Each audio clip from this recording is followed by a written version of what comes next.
బేసిక్‌గానండి ఈ మధ్య రోజుల్లో అంటే మీ టైంలో లేదు. ఏముందో బయటకి తెలీదు.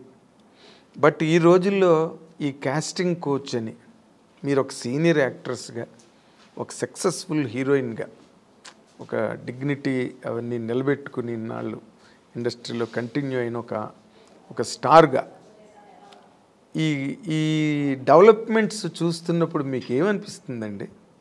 అంటే ఈ ప్రెజెంట్ హీరోయిన్స్ ఫేస్ చేసే ఇష్యూస్ కానీ, లేకపోతే ఇండస్ట్రీలో వచ్చిన మార్పులు కానీ.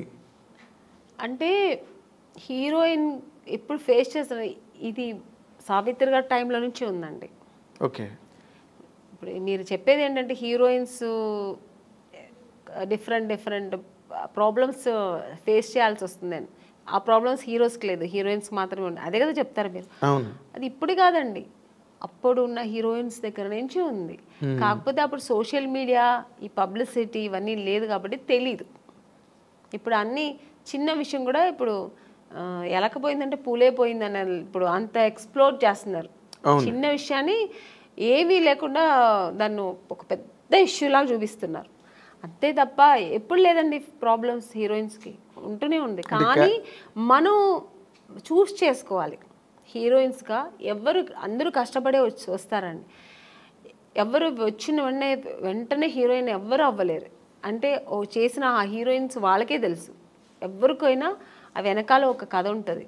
వాళ్ళకి వాళ్ళ బ్యాక్గ్రౌండ్ ఉంటుంది, వాళ్ళు ఏం కష్టపడ్డారు, ఎలా వచ్చారనేది ఉంటుంది. కానీ ఇప్పుడు మనం చూస్ చేసుకోవాలి. రెండు ఉంటుంది, మంచి ఉంటుంది, చెడు ఉంటుంది. మీరు ఏ ప్రొఫెషనల్ తీసుకోండి, ఏ జాబ్లో తీసుకోండి, మీకు ఉంటుంది మంచి చెడు.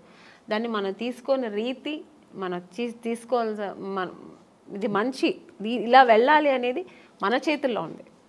అంతే. చెడు ఉందని తెలిసిన తర్వాత మనం ఎందుకు వెళ్తామండి కదా. మీరు ఎప్పుడు అట్లాంటి ఎవరు మీ జనరేషన్? చెప్పాను కదా, ఫేస్ చేశాను నేను కూడా. తెలుగు మనం తమిళ్లో చాలా ఫేస్ చేశాను నేను కూడా. అవునండి. ఇప్పుడు పెద్ద డైరెక్టర్స్, పెద్ద కంపెనీల్లో లేదు అలాంటి నాకు తెలిసి. కొన్ని కొత్త కంపెనీస్ వస్తాయి, కొత్త వాళ్ళు వస్తారు, సడన్గా ఆఫీస్ వేసుకుని హీరో. మనకేం తెలుసు వాళ్ళు కొత్త ఏదో హీరోయిన్స్ ఛాన్స్ అంట, మనం వెళ్తాము. పిలుస్తారు, మేనేజర్ పిలుస్తారు, వెళ్తాం. ఓకే అండి, 2 pieces వేయాలండి, మీకు ఇక్కడ స్ట్రెచ్ మార్క్ లా ఉంటుంది కదా, అలా ఏమైనా ఉందంటే, నాకెళ్ళి ఎందుకు ఉంటుందండి స్ట్రెచ్ మార్క్, నాకు లేదండి అండి. లేదు, ఒకసారి చూపిస్తే బాగుంటుంది. ఎలా చూపిస్తారండి? పక్కన ఇప్పుడు ఒక మదరు, మా బ్రదరు ఉంటారు, వాళ్ళ ముందు ఇది చూపించండి, ఎలా ఇలాంటివి జరుగుతాయండి. అది ఎలా చూపిస్తారు? అది వాళ్ళు అర్థం చేసుకుంటా కావాలని చేస్తారా, లేదు పర్టికులర్గా దీనికోసమే ఆఫీస్ వేసుకొని కూర్చుంటారా, మనకు తెలియదు. అప్పుడు అర్థమైపోతుంది వీళ్ళు సినిమా తీస్తారా లేదు దీనికోసం వచ్చారా. మనకు ఎక్స్పీరియన్స్ కదా. ఇప్పుడు ఒక 4-5 కంపెనీ వెళ్తే ఇప్పుడు అక్కడ ఎలా జరిగింది. ఇప్పుడు ఒక పెద్ద కంపెనీకి వెళ్తే వాళ్ళు ఏం అడుగుతారు, కొంచెం డ్యాన్స్ చేసి చూపించమ్మా, ఒక యాక్టింగ్ చూపించు, ఎమోషనల్గా చేయి. ఇప్పుడు ఒక హీరోయిన్తో మాట్లాడాలి, ఈ డైలాగ్ ఇస్తారు, ఇది ఎలా మాట్లాడతాం, ఇలా అడుగుతారు. అది మనకు సినిమాకు సంబంధించింది మాత్రమే వాళ్ళు అడుగుతారు.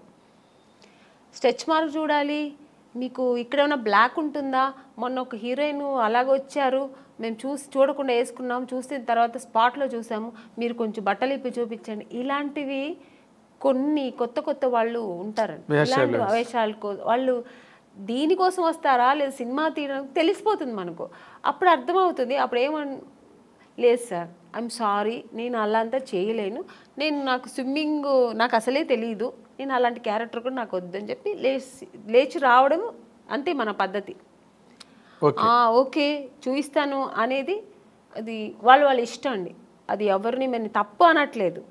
వాళ్ళకి ఇష్టపడి ఓకే నేను దేనికైనా ఓకే నేను చూపిస్తాను అనేది వాళ్ళ మనసు దాన్ని బట్టి ఉంటుంది. నేనైతే మైండ్ సెట్ బట్టి నేనేమంటాను, లేదు సార్ నాకు అది తెలియదని, నేనైతే అలా చేయించాను. మీకు అంత ఇది ఉంటే నన్ను హీరోయిన్గా వేసుకోండి, నేను మీకు 2 pieces ఐఎమ్ రెడీ, నేను స్విమ్ సూట్ వేసుకుంటా, కానీ ఇక్కడ బట్టలు ఇప్పి చూపించడం అయితే నేను కుదరదని లేచి వచ్చిన ఎన్నో సన్నివేశాలు నాకు జరిగింది. అలాంటి సిచ్యుయేషన్స్ వచ్చాయి అని ఇచ్చి అడ్వాన్స్ ఇచ్చిన కంపెనీలు ఎన్నో ఉన్నాయండి. నాకు అడ్వాన్స్ తీసుకున్నా, ఇంటికి వచ్చిన తర్వాత next day phone, madam manager అప్పుడు మీకు సెల్ ఫోన్ లేదు కదా, ఏదైనా డైరెక్ట్ లేదంటే ల్యాండ్ లైన్ మేనేజర్ వచ్చి మాట్లాడు మేడం ఇలాగా డైరెక్టర్ గారు అక్కడ ఫుల్ ఇది పెట్టుకున్నారు, ఒక స్టోరీ డిస్కషన్ పెట్టుకున్నారు, ఇట్లా ఒక బీచ్ దగ్గర ఇట్లా రమ్మంటున్నారు మిమ్మల్ని, ఫైనాన్షియర్ వస్తున్నారు చూడాలంట. ఫైనాన్సర్ నన్ను ఎందుకు చూడాలి, నాకు అర్థం కాదు. ఫైనాన్స్ ఇప్పుడు చూడాల్సిందే డైరెక్టర్ ప్రొడ్యూసర్ అయిపోయింది. ఇంకా ఎక్కువ అనుకుంటే హీరో చూడాలా, ఓకే హీరో గారు చూడాలి ఎలా ఉంటుంది, నా పక్కనే ఎలా చేస్తే హీరోయిన్ ఒక అమ్మాయి ఎలా ఉంటుందో చూడటం, ఇది పద్ధతి. ఫైనాన్సర్ ఎందుకు చూడాలి నన్ను అనవసరంగా, నాకు అర్థం కాదు. కొన్ని రోజుల తర్వాత అర్థమయ్యేది, ఓ దీని ఇంకోటి నాకు ఎక్కడ అర్థమయ్యేదంటే మమ్మీ వద్దండి మీరు మాత్రం వస్తే చాలంటేనే అర్థమైపోయేది. కారు తీసుకొచ్చారు, ఐఎమ్ సారీ అని నేను రాను. ముందు మన అమ్మగారు అసలే పంపరు, ఒంటరిగా అంటే మా అమ్మ పంపించేది కదండి. లేదండి మా అమ్మాయిని అయితే ఒంటరిగా పంపాము. మా అమ్మ ఒక్కటే అన్నదండి, సినిమా హీరోయిన్ అవ్వాలా అనుకున్నావు, నాన్నగారి దగ్గర పర్మిషన్ తీసుకుని వచ్చాము, లేదు అప్పుడు ట్రై చేస్తున్నాం, అప్పుడు ట్రై చేసే టైంలో ఓకే దొరికితే చేద్దాం, లేదంటే ఉండే ఉంది మనకు బెంగళూరులో మాకు ఇల్లు ఉంది, హ్యాపీగా అక్కడ వెళ్ళి జాబ్ చేసుకో, లేదు చదువుతావు చదువు, పెళ్లి చేస్తానో చేస్తా. ఇన్ని ఆప్షన్ ఉన్నప్పుడు మనకు అనవసరం, నువ్వు హీరోయిన్ అవ్వాలా మనం దానికోసం కష్టపడతాం, ఇంకా అడ్డతోవలు అని మనకు అనవసరం. అలా నేను అలాగే ట్రావెల్ అయ్యానండి. నాకు అలాగే ఒక మంచి కంపెనీ, మంచి డైరెక్టర్స్, హెల్దీ పీపుల్స్తో హెల్దీ దేవుడు మీ మరో విన్నాడు, తప్పు అది 100% కీర్తనల్ని బాగా ఆస్వాదించాడు. ఒక్కొక్క కంపెనీ వెళ్ళొచ్చిన వెంటనే నేను ఫస్ట్ దేవుడా నాకు రేపు ఈ కంపెనీ రేపు నేను హీరోయిన్ అయిపోవాలి, సెలెక్ట్ అయిపోవాలి, ఇలాగే వేడుకునేదాన్ని. అదే కాకపోతే ఇప్పుడు మీరు ఒకటి గమనించాలి, మీరు అన్నారు ఇందాక సావిత్రి గారి దగ్గర నుంచి ఉన్నాయండి ఇలాంటి ఇండస్ట్రీలోని అని. కాకపోతే ఇప్పుడు సోషల్ మీడియా రావడం వల్ల, కానీ హీరోయిన్లే పోలీస్ కంప్లైంట్లు ఇచ్చి కొంతమంది బాంబే నుంచి వచ్చిన వాళ్ళు, లేకపోతే ఏదో మొత్తానికి అలాంటివన్నీ జరగడం, అవన్నీ యూట్యూబ్లో వాళ్ళు వచ్చి వీడియోలు రిలీజ్ చేయడం, ఒక రకమైన డిస్టర్బెన్స్ అన్నది కొన్ని అన్ని చోట్ల అని కాదు, ఇన్ని సినిమాలు వస్తున్నాయి ఎక్కడ జరగవు కానీ, బట్ జరిగినవి మాత్రం చెప్తున్నాను కదండి, ఇండస్ట్రీ పరువు తీయడానికినే వచ్చిన వాళ్ళు అయితే ఇది జరగదండి. ఇంకా వేరే థాట్స్ మీద వస్తారండి కొంతమంది, ఇక్కడ హీరోయిన్లు ఉంటారు, ఇలా ఉంటారు, మనం ఇది సినిమా తీస్తూ ఇది కూడా చేయొచ్చు అనే వాళ్ళు కొంతమంది వస్తారు, అక్కడ ఇలాంటి తప్పులు జరుగుతాయి. ఓన్లీ సినిమాని నమ్ముకొని సినిమాని లవ్ చేసి ఒక సినిమా మనకు ఇండస్ట్రీలో ఈ ప్యాషన్తో వచ్చేవాళ్ళు, కళాకారులుగా వచ్చేవాళ్ళు ఎప్పుడు ఈ తప్పులు అక్కడ ఈ తప్పులు జరగదండి. వేరే థాట్స్ కూడా ఉంటాయి చూడండి దాంతోపాటు, లేదంటే ఆ థాట్స్ మాత్రమే అనుకొని వస్తారు కదా, అక్కడ ఈ తప్పులు జరుగుతాయి. సో అక్కడ కొంతమందికి ఇలా జరుగుతాయి. అవును. తర్వాత మీటూ అనేది కూడా అలాగే ఆడవాళ్ళు కూడా అండి, ఏ హీరోయిన్ కూడా మనం ఇలా అయిపోవాలి, చెడుగానే ఉండాలి, చెడు దారి తొక్కాలని ఎవ్వరు రారండి.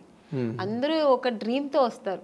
ఏ అమ్మాయి అయినా సరే నేను ఒక హీరోయిన్ అవ్వాలి, ఎవరికి ఆశ అందరికీ సొంతం కదండి. నేను కూడా శ్రీదేవి గారి లాగా కావాలి, నేను కూడా ఒక నగ్మా గారి లాగా కావాలి, నేను కూడా ఒక విజయశాంతి గారు లాగా నేను కూడా ఈ సినిమా ఇండస్ట్రీలో అవ్వాలని అనుకోవడం తప్పలేదు. అందరూ ఆశతోనే వస్తారు కదా. సక్సెస్ అయ్యేది కొంతమంది, సక్సెస్ అవ్వకుండా వెనక్కి తిరిగిపోవడం కొంతమంది. ఆ టైంలో కొంతమంది ఇలా జరిగితే దానికి పాప వాళ్ళు ఏం చేస్తారండి, నమ్మకం, ఒకవేళ మనం హీరోయిన్ అయిపోతామేమో అని ఒక నమ్మకంతో కొన్ని తప్పులు జరిగిపోవచ్చేమో, నాకు తెలియదు మరి. అలాంటప్పుడు కొంచెం ఇలా వాళ్ళు లైఫ్లో ఇలా మిస్ అవుతుంటాయి. అవును, మీటూ అనేది కూడా చాలా పెద్ద మూమెంట్. తమిళ్లో రేవతి గారు వాళ్ళందరూ కూడా దాన్ని, జయసూద్ గారు ఇక్కడ, ఆ మీటూ అనేది కూడా చాలా పెద్ద రేంజ్లోనే జరిగింది. దానిలో మీరు పార్టిసిపేట్ చేశారు? లేదండి, నేను చెప్పాను, నాకు మా ఇంట్లో నా సమస్యలు ఎక్కువ ఉంటాయి, ప్రాబ్లమ్స్. ఇప్పుడు చాలా మీ ఇల్లే ఒక ఇండస్ట్రీ, నా ఇల్లే ఒక ఇండస్ట్రీ, అదొక మినీ ఇండస్ట్రీలా ఉంటుంది. వాళ్ళ ప్రాబ్లమ్స్, పైగా ఇప్పుడు నాకు 2 పిల్లలు, వాళ్ళు చిన్న పిల్లలు, వాళ్ళని చూసుకోవడం, ఫుల్ బిజీ ఉంటానండి. అసలు నేను ఇంటికి వెళ్తే నా ఫోన్ కొంచెం ఫ్రీగా ఉంది మాట్లాడతానంటే ఇక్కడ షూట్లో ఉన్నప్పుడే, ఇక్కడ కొంచెం ఫ్రీగా ఉంటాను. ఇంటికి వెళ్తే 24 అనేది నాకు 26 అవర్స్ అయినా చాలదండి. అంటే నా 2 పిల్లలు ఉన్నారు కదా, వాళ్ళు కొంచెం హైపర్ యాక్టివ్ ఎక్కువ. వాళ్ళు నా ఫోన్ వాళ్ళ దగ్గర ఉంటుంది, నా దగ్గర ఉండదు. నేను ఆడుకోవాలి, కొంచెం ఫోన్ ఇవ్వమ్మా, కొంచెం ఫోన్ చేసుకోవాలి, నాకు ఏదైనా మిస్డ్ కాల్ ఉంటుంది, కొంచెం ఇవ్వమ్మా, కొంచెం ఈ నాన్న అని నా పిల్లలతో నేను ఆడుకోవాలి. అలా ఉంటుంది. లేదంటే ఆ ఫోన్ ఎక్కడ పడుతుందో నాకు తెలీదు. ఇంకా వాళ్ళ చదువులు, వాళ్ళ స్కూల్ తీసుకెళ్ళడం, ఇలా బిజీ ఉంటా. ఇప్పుడు నార్మల్గా మీలాంటి మైండ్ సెట్ ఉన్న వాళ్ళకి ఇన్ జనరల్గా, సరే కొంతమంది మైండ్ సెట్స్ మనిషికి రకమైన మైండ్ సెట్ ఉంటుంది.